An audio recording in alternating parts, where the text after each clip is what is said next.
Heyo, viewers here, as always, talking to the void and wondering if anyone's hearing me. Now, today I'm going to be talking about, well, I say today, but this is the third review I've done in one day, so I guess it's all been 2 days, but I digress. Anyway, I'm going to be talking about demonic toys. Now, this is an older film than any of the ones I've done so far.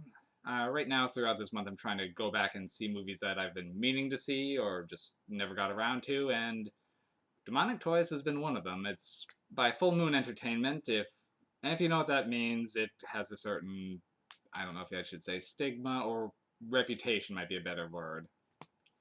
Full Moon is behind a lot of the best and worst of the over-the-top horror films. Puppet Master is one of their flagship series, which is actually, at least towards the beginning, was a fairly serious and decent. Castle Freak is another one in that vein, or The Lurking Fear. On the other hand, they also go downright silly with Unlucky Charms, Killjoy, Ginger Deadman, and Evil Bong. But this movie was from the early 90s, which is when they were, I don't know if I'd ever really call them serious into horror, but they've always been sort of tongue-in-cheek with a lot of what they do. And Demonic Toys is no exception. So, being that they are the people who did Puppet Master and the series of Demonic Toys, there's a couple of them, actually crosses over, I was expecting more or less the same, and I suppose I got it, but not entirely in the way I was expecting. Now, the story is fairly basic. Then a cop, two criminals, a runaway, a chicken delivery man, and a security guard get locked inside a warehouse. Sounds like a punchline's coming from a bad joke. But that's more or less the setup, and the warehouse has a demonic presence. At first, it was kind of unclear of why everything was suddenly, a bunch of toys were suddenly coming alive to kill people, but the midway through the movie does go into that a little bit.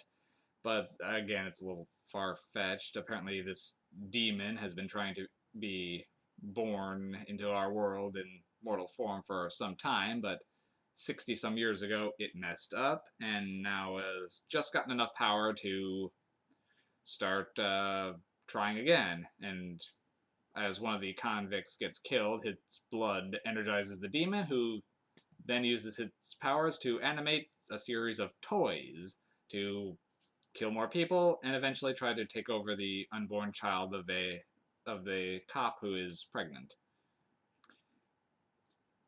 I was actually hoping for a little bit more than this movie delivered. Well, it's a fun movie, I'm not gonna lie, but it really was a little more scant on the demonic toy action than I was hoping. There's only a handful of recognizable toys, a teddy bear that's more like a grizzly bear, a fucking creepy Jack-in-the-Box with a clown snake inside it. There's a robot that shoots lasers, I guess, and a obnoxious wisecracking doll that's called Baby Oopsie Daisy, who will stab people and then oopsie daisy. Yeah, it has that typical full moon sense of humor. Though this movie has a little bit of weirdness, as there's a bunch of young girls on tricycles and gas masks randomly rolling around that aren't really there but are. It's a weird film.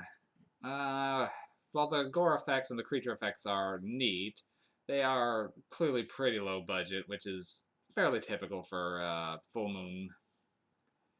And this movie just didn't have as much of the wit or the intensity of some of the other Full Moon ones, so I was hoping for a little bit more. I wouldn't say I disliked it, but it's definitely not going to be making my favorite of lists at all. It's probably going to be largely forgettable, with the exception of a couple of the appearances of the toys, but you can get that just by looking at the poster.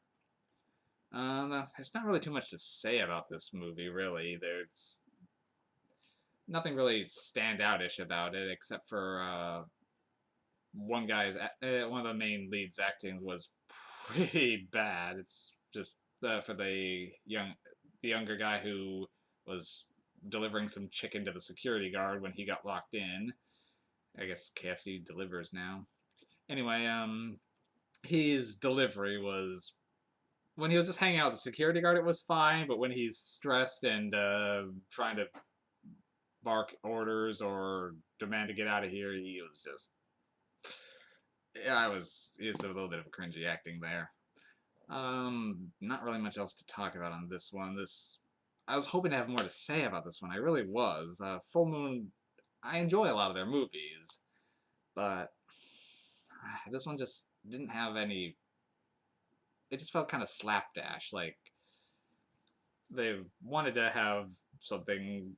I think what had happened here was like Puppet Master was so popular that they wanted to do something in a similar vein and had some cool ideas for a couple toys, but the story that goes around them just really wasn't there. The the demon is barely there.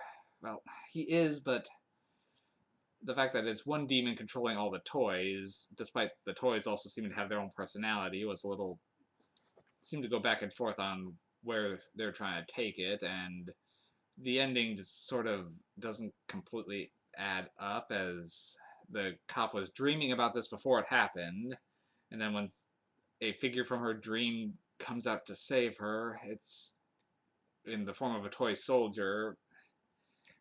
It just feels like this script needed another draft or two. I mean, if you're going in for a full moon movie, you usually know about what you're going to get. And I will say this is a middle of the road full moon movie. I know Demonic Toys has a bit of a following, but I guess I was hoping to get on that, but I guess I missed the boat on it. That's all I got on that one, and I'll see you tomorrow, hopefully.